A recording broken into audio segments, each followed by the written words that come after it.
боксе память устроена странно. Она помнит чемпионов, помнит тех, кто поднимал пояса над головой, помнит великие победы.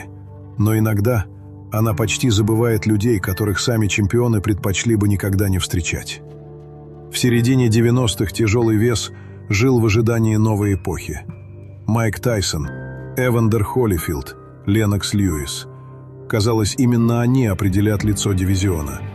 Но где-то в стороне стремительно приближался человек, который мог изменить всю историю. 110 килограммов силы, скорость средневеса, выносливость, которой не должно существовать у тяжеловеса. Его звали Айк Ибиабучи. В ринге его называли «президент». За всю профессиональную карьеру его не смог победить ни один боксер. Но нашелся соперник, против которого не помогли ни талант, ни сила, ни железный подбородок. Этот противник жил внутри него самого. Сегодня мы разберем историю человека, который мог стать новым королем тяжелого веса. И попытаемся понять, как самый страшный бугимен своего поколения проиграл единственный бой в своей жизни. Бой с собственным разумом. Настоящие бугимены появляются не сразу. Сначала их просто не замечают. Именно так начиналась история Айка Ибиабучи. В 1993 году он приехал в Соединенные Штаты из Нигерии. Без олимпийского золота, без громкого имени, без армии журналистов. У него была только одна цель – стать чемпионом мира. Айк поселился в Далласе и начал работать под руководством Кертиса Кокса. Уже на первых тренировках стало понятно – перед ними оказался совсем необычный тяжеловес. При росте почти 1,98 м он весил около 110 килограммов, но двигался так, словно был на одну, а то и две весовые категории легче. Он легко менял дистанцию, быстро сокращал пространство и почти не терял скорость даже в поздних раундах. Но настоящая сила Айка заключалась совсем в другом. Мощи ему было не занимать. Однако его самым опасным оружием становился темп. Он не ждал идеального момента, не выцеливал один решающий удар. Он постепенно ломал соперника количеством тяжелых, акцентированных попаданий. Каждый раунд превращался в настоящее испытание. Большинство тяжеловесов стараются экономить силы. Айк поступал наоборот. Казалось, с каждой минутой он только прибавлял. Его невозможно было заставить устать. Невозможно было переждать. И почти невозможно было остановить. 7 июня 1997 года. Именно в этот вечер Айк Ибиабучи перестал быть просто перспективным претендентом. Впереди его ждал человек, которого тяжелый вес боялся больше остальных. Дэвид Туа. Невысокий по меркам дивизиона, но обладавший одним из самых разрушительных ударов своего поколения. Его левый боковой называли смертным приговором. Одного точного попадания часто хватало, чтобы закончить бой. Большинство соперников старались держаться от него как можно дальше. Работали вторым номером, передвигались, выживали. Но Айк выбрал совсем другой путь. Он не собирался убегать, не собирался осторожничать и уж точно не собирался ждать ошибки Туа.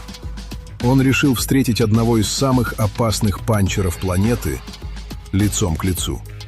То, что произошло дальше, до сих пор считается одним из самых невероятных боев в истории тяжелого веса.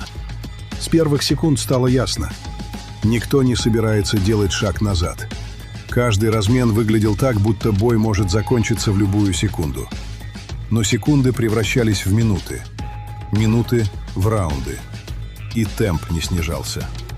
Айк делал то, что казалось невозможным. Он отвечал ударом на каждый удар Туа. Не отходил, не прятался, не искал спасения в клинчах. Он навязал человеку с одним из самых страшных ударов в истории – открытую войну. За 12 раундов Ибиабучи выбросил 975 ударов.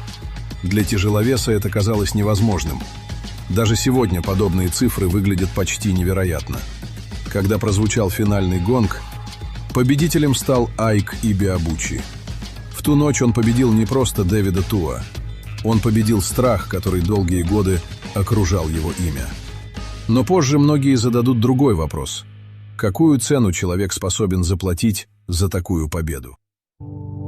После победы над Дэвидом Туа казалось, что перед тяжелым весом открылось новое будущее.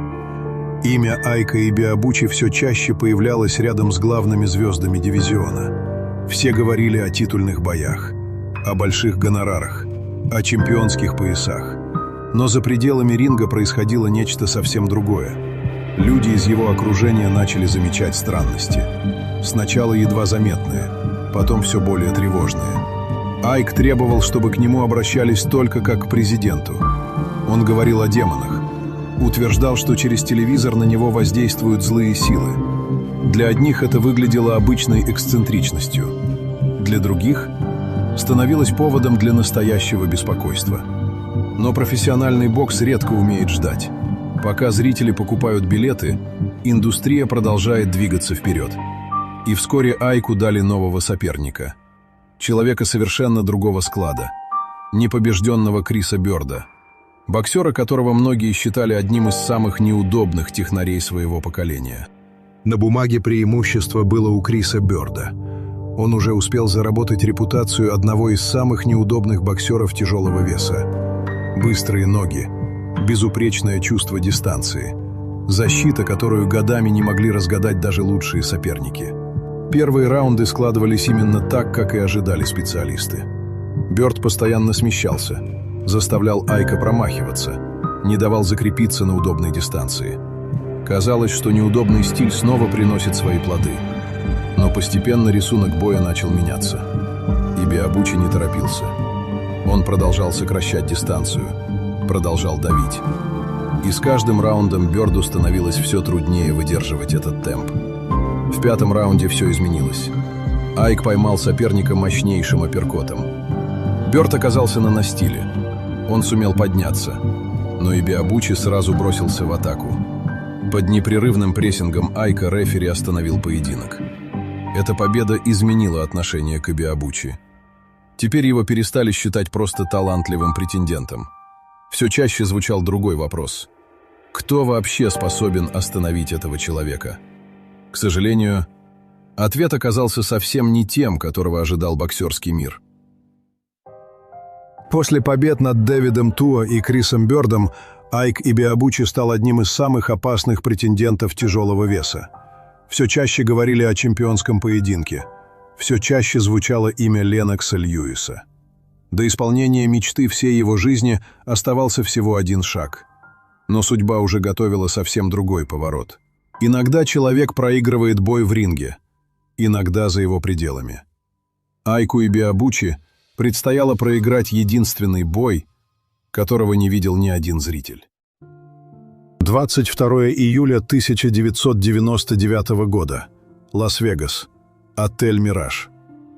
Этим вечером речь уже шла не о боксе, не о чемпионских поясах и не о будущем титульном бое. Айк пригласил в номер девушку из службы эскорта. То, что произошло дальше, стало предметом судебного дела. Ибиабучи был арестован по обвинению в сексуальном насилии. Через несколько часов карьера человека, которого считали будущим чемпионом мира, фактически закончилась. Дальше начались годы судебных заседаний, экспертиз, апелляций и медицинских заключений. Во время разбирательств специалисты пришли к выводу, что Айк страдал тяжелым психическим расстройством. В разные годы суды по-разному оценивали его способность участвовать в процессе и нести ответственность за свои действия. Пока длились судебные процедуры, тяжелый вес продолжал жить своей жизнью. Леннокс Льюис объединил чемпионские титулы. Майк Тайсон пытался вернуть себе былое величие. Появлялись новые претенденты. Менялась целая эпоха. А человек, которого совсем недавно называли одним из самых опасных тяжеловесов мира, наблюдал за этим уже по другую сторону тюремных стен. Годы, которые должны были стать вершиной его карьеры, исчезали безвозвратно. Спустя 16 лет Айк Ибиабучи вышел на свободу. Ему было уже далеко за 40. Несмотря на возраст, он не отказался от своей мечты. Айк пытался вернуться в профессиональный бокс, снова тренировался, проходил медицинские обследования, и говорил, что еще способен стать чемпионом мира. Но время нельзя отправить в нокдаун. Годы, проведенные вдали от ринга, невозможно было вернуть. Юридические сложности, проблемы с лицензированием и потерянные лучшие годы карьеры оказались сильнее любого желания начать все сначала. Так закончилась история человека, который мог изменить тяжелый вес, но так и не получил возможности узнать, насколько далеко мог зайти его талант. Кем был Айк Ибиабучи? Для одних – человеком, чью жизнь разрушили собственные поступки. Для других – боксером, чью карьеру оборвала тяжелая болезнь. Для поклонников бокса – одним из самых больших вопросов в истории тяжелого веса. Смог бы он стать чемпионом мира? Победил бы Леннокса Льюиса? Или стал бы очередным талантом, не выдержавшим испытания временем? Ответов на эти вопросы уже не будет. История не знает сослагательного наклонения. С вами был Стира Спорт. До встречи в ринге.